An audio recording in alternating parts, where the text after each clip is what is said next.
Hello and welcome to Heritage Builders. I'm here at the Kramer project at Vineyard Ridge, just north of Stonewall. And we just got insulation put in, so we're getting ready for sheetrock.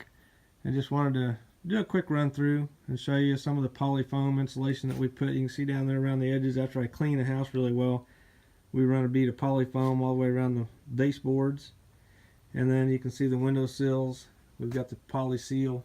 It goes all the way around the base, or the edges of the window. Make sure all those voids are filled and nice and sealed up.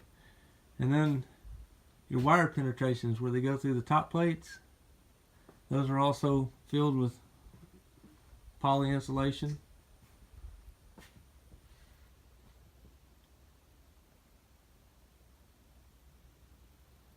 And your standard style of wall insulation. You guys did a really nice job. Everything's put in good and tight.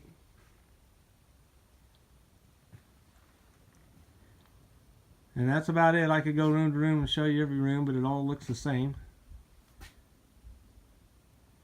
So until next time, thanks for joining in.